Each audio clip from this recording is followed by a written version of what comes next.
दिवाळी येण्याआधी तुम्हाला या काही वस्तू सांगते ज्या घराच्या बाहेर टाकायच्या आहेत. या वस्तूंमध्ये नकारात्मक ऊर्जा इतक्या मोठ्या प्रमाणामध्ये असते की त्यामुळे आपण जी काही पूजा अर्चा दिवाळीच्या दिवसांमध्ये करणार आहे तर त्याचा आपल्याला पूर्ण फळ मग मिळत नाही.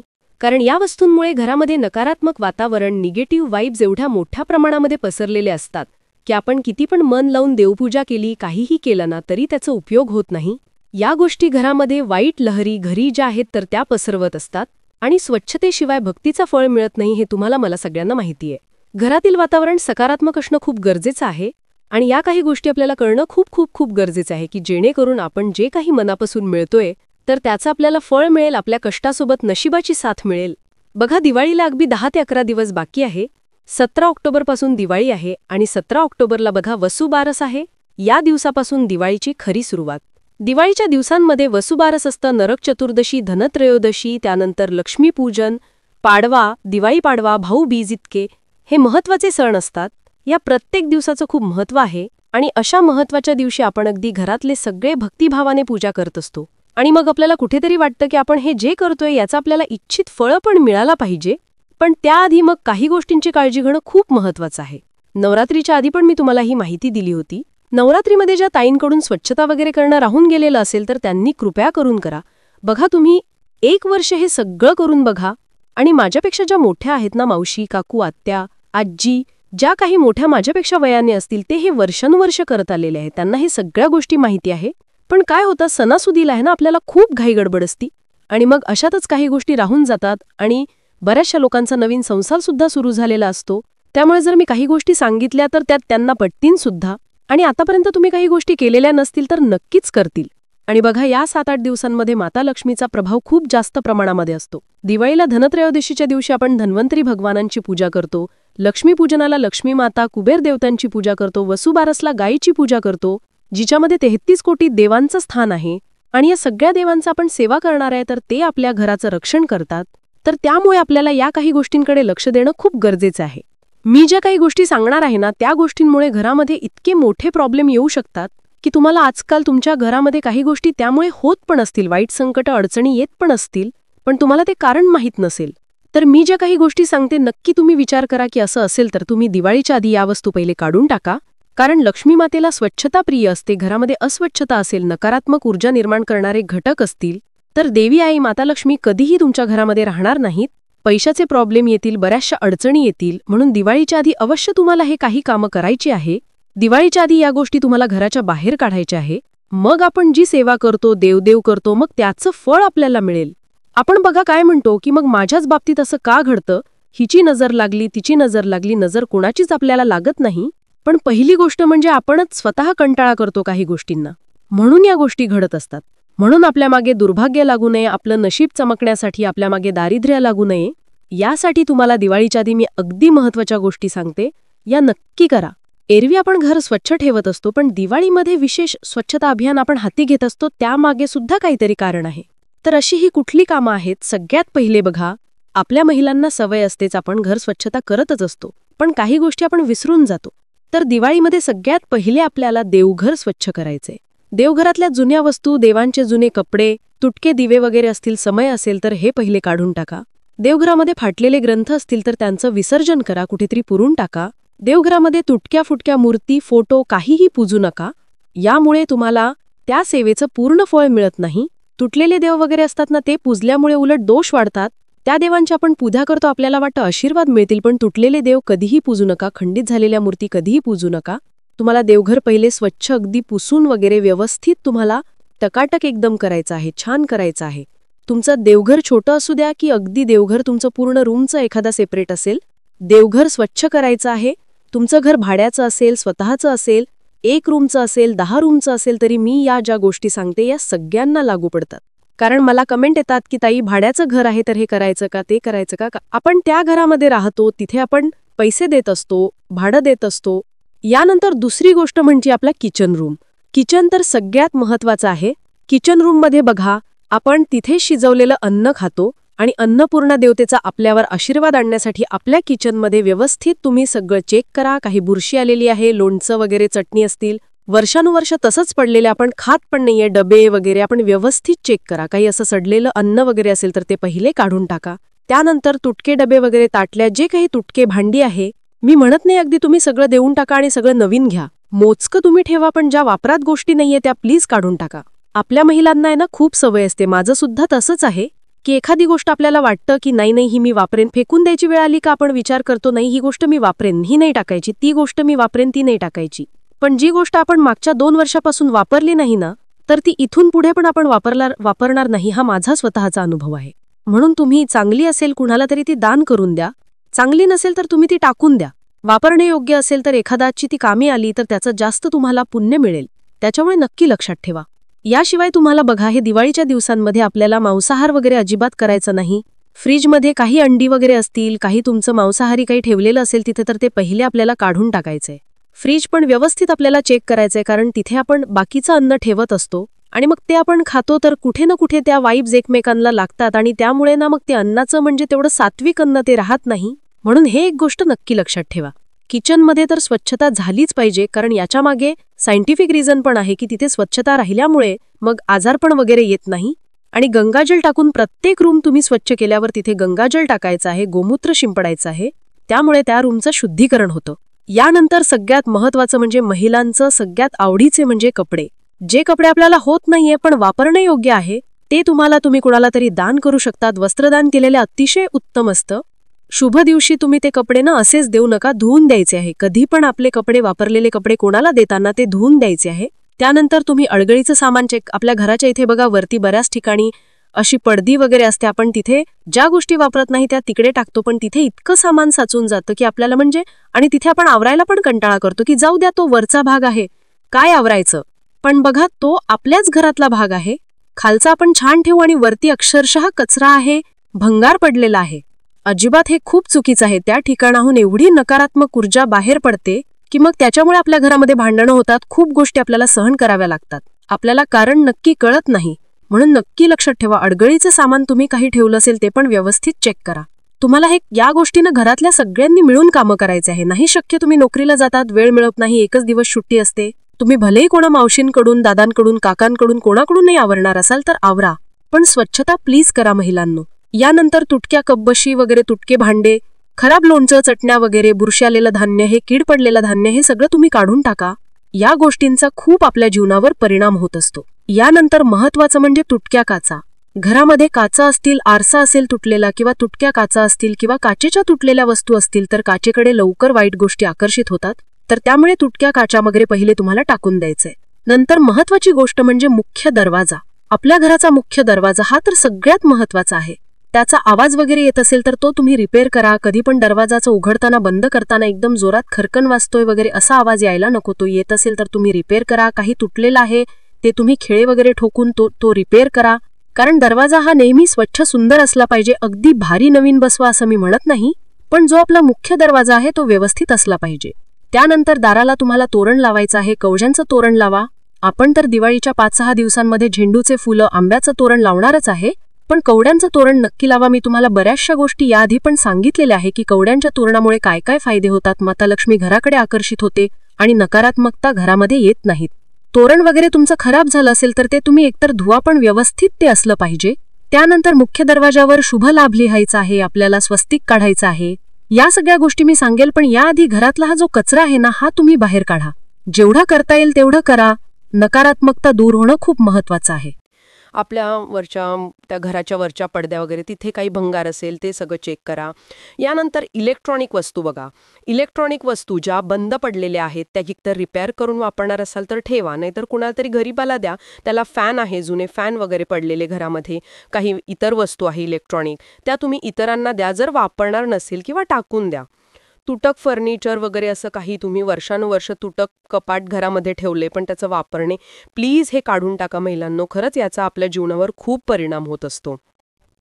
यानंतर बंद घड्याळ वापरणार असाल एकतर रिपेअर करा, कुणाला तरी देऊन द्या, चांगलं असेल. पण खराबच झालेलं आहे तर ते काढून टाका. बंद घड्याळ घरामध्ये ठेवल्यामुळे आपल्या घरातल्या लोकांची प्रगती थांबते, दोष वाढतात. त्यामुळे बंद घड्याळ जर असेल तर ते पहिले काढून टाका. त्याचा आपल्या जीवनावर खूप परिणाम होतो. याचा एक सेपरेट व्हिडिओ सुद्धा मी चॅनलवर टाकलेला आहे. घरातला कानाकोपरा आपल्याला स्वच्छ करायचा आहे. घराची उत्तर दिशा ही धनाची, कुबेर देवताची असते, तर त्यामुळे उत्तर दिशेला जड सामान, अस्वच्छता, घाणेरडापणा असं असं बिलकुल ठेवू नका. उत्तरेला जर तुम्ही जड सामान अशा गोष्टी ठेवत असाल तर तुमच्या पैशाची हानी होते, धनहानी होते, पैसा येतो टिकत नाही, खूप कष्ट करून सुद्धा पाहिजे तेवढ्या मोबदला मिळत नाही, कर्ज वाढतं, पैशाच्या बाबतीत पैसे कुठेतरी अडकतात, अशा सगळ्या समस्या येतात. यानंतर तुमचं लॉकर. आता लॉकर म्हणजे अशी तिजोरी एकदम नाही बरं का, जी आपल्याला एकदम टीव्हीमध्ये पिक्चरमध्ये दाखवतात भरपूर सोनं, असं मी बिलकुल म्हणत नाही. लॉकर म्हणजे आपण घरामध्ये जिथे थोडेफार असे पैसे वगैरे ठेवतो, 10 रुपये वगैरे, असे काही एखादी सेफ जागा जिथे आपण आपलं धन ठेवतो, तर ती जागा पण तुम्हाला स्वच्छ करायची. तिथे घाण वगैरे असेल, बाकीच्या इतर गोष्टी असतील तर ते तुम्ही काढून टाका. आणि ह्या ज्या गोष्टी मी तुम्हाला सांगते, हे तुमचं दुकान असेल, बिझनेस असेल, तिथे सुद्धा तुम्हाला करायचंय. तुमचं साधं पार्लर आहे, बुटीक आहे, कसली छोटीशी गाडी आहे, तरी सुद्धा ह्या गोष्टी व्यवस्थित तुम्हाला चेक करायचं आहे. सगळ्यात महत्त्वाचं म्हणजे जुने चप्पल बूट, सॉक्स वगैरे. चप्पल बुटांमध्ये तर आपण बघा म्हणतो, चप्पल चोरीला गेली की आपण म्हणतो इडापिडा गेली, बरोबर? तर तसंच जर चप्पल बुटं वापरण्यायोग्य असतील, आपल्या महिलांना खूप सवय असते, एक हिल्स, एक फ्लॅट, नंतर शूज. लहान घरामध्ये मुलं असतील, मुलांचे पण त्यांचं वय वाढत जातं, पण आपण त्या चप्पल जे आहे त्या काही टाकत नाही. तर असं करू नका. चप्पल वापरणे योग्य असतील ना, तर कुणाला तरी द्या, नाहीतर तुम्ही खराब झालेली असेल तर त्या टाकून द्या. हे खूप महत्त्वाचं आहे. चप्पल बुटांमुळे पण घरामध्ये खूप वाईट शक्तीचा प्रवाह होतो, तर त्यामुळे ह्या गोष्टीची नक्की काळजी घ्या. यानंतर घरामध्ये तुम्ही झाडं वगैरे लावले असतील, त्यांचे पानं पिवळे झाले असतील, ती पिवळे पानं काढून टाका. ते आपल्या प्रगतीच्या आड येतात. वाळलेले झाडं तुम्ही काढूनच टाका, कारण काय ह्या झाडांमुळे पण बघा, झाडांमागे सुद्धा वास्तुशास्त्र आहे की कुठल्या साईडला ठेवले पाहिजे, कुठल्या साईडला नाही ठेवलं पाहिजे. म्हणजेच त्या झाडांचा आपल्या आयुष्यावर परिणाम होत असतो. म्हणून झाडं वाळलेले वगैरे असतील तर ते पहिले काढून टाका. यानंतर दुसरी गोष्ट म्हणजे दिवाळीच्या ह्या दिवसांमध्ये शक्यतो नेहमीच पण त्यातल्या त्यात बघा, दिवाळीच्या दिवसांमध्ये सगळ्यांना सुट्ट्या असतात, सगळे घरामध्ये असतात सुट्ट्या असल्यामुळे. मग काय होतं, एकमेकाचे काहीतरी आपली कटकाकटकी उडते, वादावाद वगैरे, भांडणं होतात आणि घरामध्ये शिवीगाळ, घरातल्या स्त्रीला, मुलींना काहीतरी दुखावून बोलणं वगैरे, ह्या गोष्टी टाळल्या गेलं पाहिजे. घरातल्या सगळ्यांनी एका हाताने टाळी वाजत नाही, त्यामुळे घरातल्या सगळ्यांनी अगदी सावरून घ्यायचं आहे. सणासुदीचे दिवस आहे, अगदी 4-5 दिवस आपण आनंदाने राहत असतो सोबत, नाहीतर नंतर परत आपलं रुटीन आहेच, ऑफिसला जा, हे जा, ते जा. त्यामुळे घरामध्ये वातावरण जितकं आनंदाचं ठेवता येईल तेवढं छान मस्त वातावरण ठेवा. घरात तुम्ही 2 लोकं असू द्या की घरामध्ये 15 लोकं असू द्या, वातावरण घरामध्ये चांगलं असलं पाहिजे. कारण काय, रुसवे फुगवे ह्या गोष्टी बरोबर सणांच्या वेळेस येतात. कारण मग आपल्याला सुट्टी असते, एकमेकाचा काहीतरी विचार पटत नाही वगैरे, आणि मग भांडाभांडी होते. तर असं करू नका, एकमेकाला समजून घ्या. यानंतर ह्या सोबतच बघा, फसवणूक, कुणाला तरी काहीतरी खोटं बोलणं वगैरे, ह्या गोष्टी टाळा. कुणाकडून सणासुदीच्या दिवसांमध्ये पैसे वगैरे उसणे घेऊ नका. तुम्ही पण कोणाला शक्यतो देऊ नका. आपण म्हणतो ताई मदत वगैरे, ठीक आहे, मान्य आहे, पण बघा ती मदत कोणत्या प्रकारची असली पाहिजे, कितपत असली पाहिजे, हे पण तुम्ही जाणून घ्या. त्या मदतीमुळे आपल्याला काही तोटा व्हायला नको, याची पण तुम्हाला काळजी घ्यायची. म्हणून दिवाळीच्या ह्या 7-8 दिवसांमध्ये पवित्रतेची आपल्याला खूप काळजी घ्यायची आहे. घरामध्ये सात्विक वातावरण, सात्विक लहरी कशा राहतील तर त्या आपल्याला काळजी घ्यायची आहे. मांसाहार वगैरे टाळायचा आहे, मद्यपान वगैरे अशा ह्या गोष्टींचं सेवन टाळायचं आहे. कारण ह्या गोष्टींमुळे आपलं मन आहे ना, वाईट विचार करतं, आणि त्यामुळे आपल्या पूजेमध्ये, समजा घरातली एक व्यक्ती खूप पूजा अर्चा करते, पण दुसरी घरातली व्यक्ती असे मांसाहार, मद्यपान वगैरे करते, तर त्यामुळे त्या घरातील पूजेमध्ये बाधा येतात आणि परिणामी मग काय होतं, काहीतरी घरामध्ये प्रॉब्लेम यायला लागतं. तर त्यामुळे बघा, घरातली एखादी स्त्री इतक्या मनोभावे सगळं करते, मग आपण पण काहीतरी तिला हातभार, भली आपण पूजा नाही करत 1-1 तास बसून, पण मग अशा गोष्टी आपण टाळल्या पाहिजे.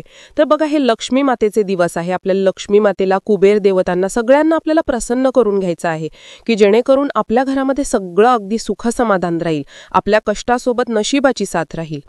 यासोबतच ह्या 7-8 दिवसांमध्ये बघा, काही वास्तुदोष निर्माण होणार नाही ना, काही आपल्याकडून चुका होणार नाही, याची काळजी घ्यायची आहे. शक्यतो घरातल्या सगळ्यांनी ब्रह्ममुहूर्तावर, म्हणजे अगदी सुट्ट्या असतात म्हणून अगदी 9-10 वाजता उठायचं असं बिलकुल करू नका. थोडंसं लवकर उठण्याचा प्रयत्न करा. जास्तीत जास्त 7 पर्यंतही आपल्याला उठायचं आहे.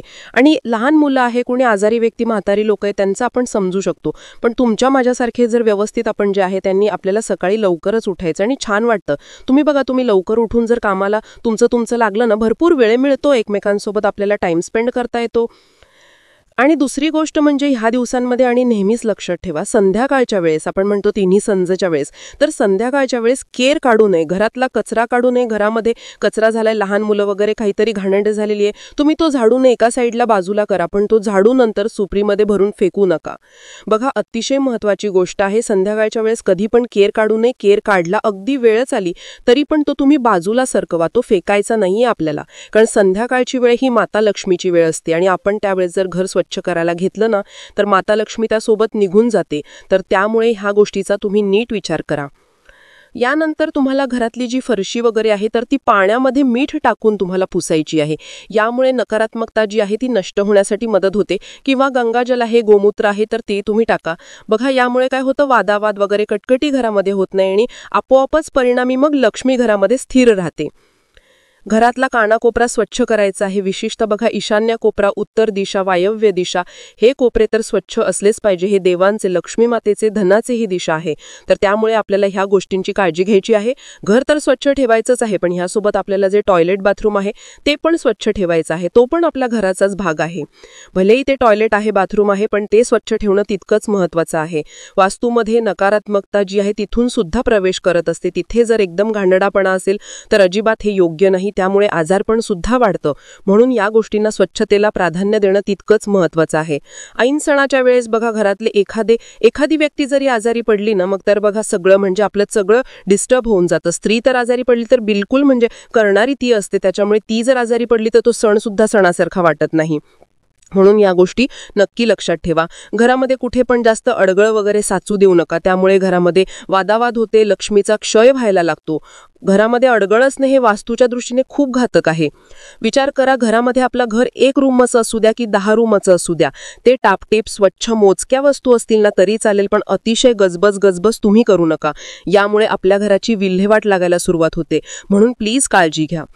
मंगललहरी घरामध्ये निर्माण होण्यासाठी तुम्हाला बघा, घरामध्ये तुम्ही धूप, दीप, अगरबत्ती लावा, छान फुला झाडं लावा आणि मंद स्वरामध्ये कुठला तरी नामजप, श्री स्वामी समर्थ, श्री स्वामी समर्थ किंवा रामरक्षा, मंद आवाजामध्ये. माझ्या घरामध्ये ते युनिट आहे, त्यावर एकतर कंटिन्यू श्री स्वामी समर्थ किंवा रामरक्षा जी आहे तर ती मी लावलेली असते. तर ह्या गोष्टी घरामध्ये करून बघा, तुम्हाला खूप सुंदर वाटेल. आणि सगळ्यात महत्त्वाचं म्हणजे तुम्हाला ह्या 7-8 दिवसांमध्ये घराच्या बाहेर रांगोळी महिलांनो प्लीज काढा. इतकं सुंदर वाटतं ना. तुम्ही तुळशीजवळ पण रांगोळी काढा, अगदी एवढीशी थोडीशी काढा पांढऱ्या रंगाने, त्याच्यावर हळद कुंकू टाकलं तरी पण चालेल, मी म्हणत नाही. अगदी 1-1 तास छान रांगोटी करत तुम्ही रांगोळी काढा, छोटी रांगोळी काढा, पण काढा. उंबरठ्याजवळ रोज आपल्याला दिवा लावायचा आहे, हळद कुंकू अर्पण करून उंबरठ्याची पूजा करायची, हळदीचं लेपन करा. खूप प्रसन्न वाटतं ह्या गोष्टींमुळे. तुम्ही करून बघा. करत बऱ्याचशा महिला करतात, मला माहितीये जवळपास 80-90% महिला करतात, त्यांना त्याचा अनुभव पण आलेला आहे. किती प्रसन्न वातावरण राहतं हे त्या स्वतःला त्यांना माहिती असेल. जसं आपल्याला नीटनेटकं स्वच्छ आवरलेलं घर आवडतं, तसं देवांनाही स्वच्छता आवडते आणि त्यामुळे देवी देवता पण अशाच ठिकाणी जातात. एका साईडला अगदी घाणेरडापणा आणि इकडे मी अगदी मन लावून 2-2 तास हा पाठ करते, तो पाठ करते, काहीही अर्थ नाही. म्हणून स्वच्छते पहिली हे प्राधान्य द्या. त्याच्यानंतर तुम्हाला देवपूजा वगैरे काय करायचे ते तुम्ही करा. जिथे स्वच्छता तिथेच माता लक्ष्मी, जिथे घाणेरडापणा तिथे अलक्ष्मी असते. म्हणून ह्या गोष्टी खूप महत्त्वाच्या आहे, नक्की लक्षात घ्या. आणि दुसरी गोष्ट म्हणजे संपूर्ण तुमची दिवाळीची छान साफसफाई झाल्यानंतर तुम्हाला एका भांड्यामध्ये पाणी घ्यायचं आहे, त्यामध्ये थोडंसं मीठ टाकायचं आहे, थोडंसं गंगाजल असेल गंगाजल किंवा 2 थेंब तुम्ही गोमूत्र टाका, थोडंसं हळद टाका, अगदी एवढीशी चिमूटभर, आणि संपूर्ण घरामध्ये ती फक्त एखादं आंब्याचं पान बुडवून किंवा दुर्वा बुडवून तुम्ही फक्त घरामध्ये तुम्हाला शिंपडायचं आहे. यामुळे घराचं शुद्धीकरण होतं. जी काही कानाकोपऱ्यामध्ये काही वाईट लहरी वगैरे असतील तर त्या निघून जाण्यासाठी मदत होत असते. तर बघा, मी अगदी तुम्हाला छोट्या छोट्या बारीक गोष्टी सांगितलेल्या आहे. अगदी महत्त्वाचं आहे या. आणि आपल्याला वाटतं ना की घरामध्ये आपलं घर एक गोकुळासारखं छान असलं पाहिजे, आनंदाचं वातावरण असलं पाहिजे. म्हणून ह्या काही गोष्टींची आपल्याला काळजी घ्यायची आहे. घरातल्या सगळ्यांनी मिळून हे करायचं आहे, एकट्या स्त्रीनेच करायचं असं बिलकुल नाही. घर सगळ्यांचं आहे, त्यामुळे मिळून मिसळून सगळ्यांनी करायचं आहे. तर ही अतिशय महत्त्वाची माहिती मला तुमच्यापर्यंत पोहोचवायची होती. माहिती आवडली असेल तर व्हिडिओला लाईक करा, शेअर करा. आपल्या चॅनलवर नवीन असाल तर सबस्क्राईब नक्की करा. धन्यवाद. श्री स्वामी समर्थ.